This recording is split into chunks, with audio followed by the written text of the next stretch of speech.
नमस्कार दोस्तों। स्वागत है आपका looking into the future series powered by Matt device circle. कहते हैं किसी इमारत की अगर नींव बहुत मजबूत हो तो उसे आंधी तूफानों से डरने की जरूरत नहीं होती। अब सवाल ये पैदा होता है कि अपनी डायग्नोस्टिक और आईवीडी इंडस्ट्री की नींव कौन होते हैं।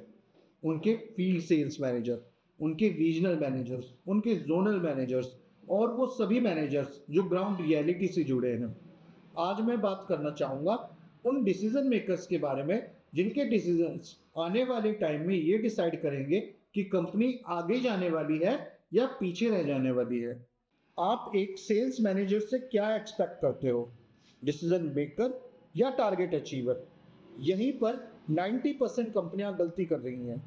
आज भी 15-20 साल के एक्सपीरियंस के बाद भी बहुत सारे मैनेजर्स सिर्फ इंस्ट्रक्शंस फॉलो कर रहे हैं। इंडस्ट्री को फ्यूचर में मिनी सीईओज की जरूरत है, नॉट जस्ट मैनेजर्स। अब से टारगेट अचीव करना काफी नहीं है। सक्सेसफुल मैनेजर वो है जो अपनी टेरिटरी को मिनी सीईओ की तरह हैंडल करे। मिनी सीईओ का मतलब सिर्फ सेल्स नहीं, पूरे बिजनेस की रिस्पॉन्सिबिलिटी है। Cost, margin, service, up time, cash flow, सब कुछ समझना पड़ेगा। डायग्नोस्टिक में साइंस और एथिक्स सबसे इंपॉर्टेंट है। गलत पुश का डायरेक्ट इम्पैक्ट पेशेंट तक जाता है। इसलिए mini CEO manager clinical relevance पे फोकस करता है। मशीन चली तो लैब चली, सर्विस, ऑपरेशंस और पीपल तीनों को साथ लेके चलना ही ट्रू लीडरशिप है। रिएजेंट्स, इंस्ट्रूमेंट, सर्विस, सबका कॉस्ट, मार्जिन और कैश फ्लो सब कुछ समझना जरूरी है। सेल हुई या नहीं से ज़्यादा इंपॉर्टेंट बिजनेस सस्टेन होगा या नहीं। Competitive price, new test, tenders, lab behaviour, सब पर नज़र। सिर्फ सस्ता नहीं, वैल्यू ड्रिवन सेलिंग। सिंपल बात, डायग्नोस्टिक इंडस्ट्री का फ्यूचर उन मैनेजर्स के हाथ में है जो सेल्स मैनेजर नहीं, मिनी सीईओ की तरह सोचते और एक्ट करते हैं, जो कि है he should be respected in doctors and pathologist. Managers जो डॉक्टर्स और पैथोलॉजिस्ट के बीच रिस्पेक्टेड होते हैं, वो सिर्फ सेल्स या डेजिग्नेशन की वजह से रिस्पेक्टेड नहीं होते। उनकी रिस्पेक्ट का रीजन होता है ट्रस्ट। डॉक्टर्स आपसे प्रोडक्ट नहीं खरीदता, डॉक्टर्स आपसे कॉन्फिडेंस खरीदता है। ऐसे मैनेजर्स सिर्फ फीचर्स नहीं बताते, साइंटिफिक लॉजिक समझाते हैं। और जब उन्हें आंसर नहीं पता होता तो गेस नहीं करते, वो क्लैरिटी लाते हैं। पैथोलॉजिस्ट उन मैनेजर्स को रिस्पेक्ट देते हैं जो लैब की पेन को समझते हैं, जैसे कि QC failure, calibration pressure, NABL compliance, down time risk. और सबसे इंपॉर्टेंट बात, वो मैनेजर अपनी टीम को भी यही सिखाता है। इसलिए जब वो रूम में नहीं होता तो भी उनका सेकेंड लाइफ वही लैंग्वेज बोलता है, वही एथिक्स फॉलो करता है, वही ट्रस्ट मेंटेन करता है। Doctors respect individuals but they respect system. और जो मैनेजर्स सिस्टम बनाते हैं वो टेम्परेरी नहीं, वो लॉन्ग टर्म पार्टनर बन जाते हैं। Manager who convert market insight into strategy.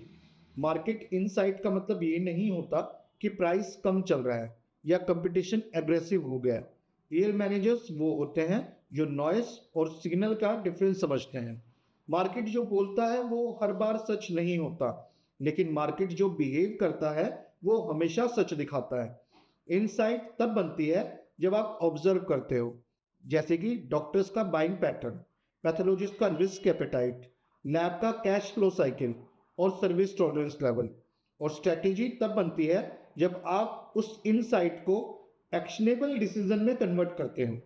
कहाँ प्राइस होल्ड करना है, कहाँ वैल्यू जस्टिफाई करनी है, कहाँ प्रोडक्ट नहीं प्रोसेस सेल करना है और कहाँ पेशेंस रखना है। वीक मैनेजर्स मार्केट की प्रेजेंस, मार्केट का प्रेशर टीम पे डालते हैं और स्ट्रॉन्ग मैनेजर्स मार्केट के सिग्नल को क्लियर डिसीजन में कन्वर्ट करते हैं। इसलिए मार्केट जब टफ होती है, स्ट्रेटेजी वाले मैनेजर्स पैनिक नहीं करते, क्योंकि नंबर्स रिपीट तब होते हैं जब थिंकिंग रिपीटेबल होती है। From sales boss to business coach, ये प्रमोशन नहीं होता, ये एवोल्यूशन होता है।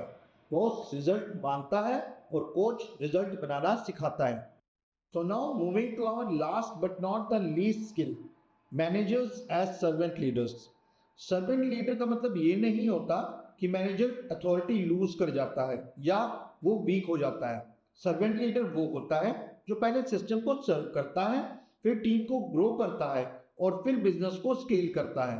अब एक एग्जांपल से समझते हैं कि एक लैब में क्यूसी फेल हो जाता है या कैलिब्रेशन से रिलेटेड कोई इश्यू आ जाता है, तो सर्वेंट लीडर ये नहीं बोलता कि इसके लिए कौन रिस्पॉन्सिबल है। सर्वेंट लीडर ये पूछता है कि प्रोसेस में गैप कहाँ है और टीम को किस सपोर्ट की जरूरत है ताकि ये फ्यूचर में रिपीट ना हो। एक और एग्जांपल से समझते हैं। फील्ड एग्जीक्यूटिव कहता है कि डॉक्टर प्राइस पे अटक गया है।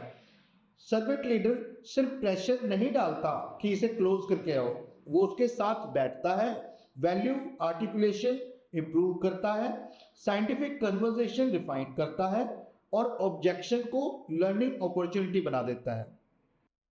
सर्वेंट लीडर ऑब्स्टेकल्स को रिमूव करता है, जैसे कि unclear pricing, delayed approvals, poor service coordination या अनरियलिस्टिक टास्क। वो क्रेडिट सिर्फ टीम को देता है और जब एस्केलेशन होती है तो अकाउंटेबिलिटी खुद लेता है। इसलिए जब मैनेजर रूम में नहीं होता तो भी टीम कॉन्फिडेंट होती है, क्योंकि उन्हें सिर्फ इंस्ट्रक्शन नहीं, जजमेंट सिखाई गई होती है। अथॉरिटी डेजिग्नेशन से मिल सकती है, लेकिन लीडरशिप तब दिखती है जब टीम आपको रिप्रेजेंट करती है।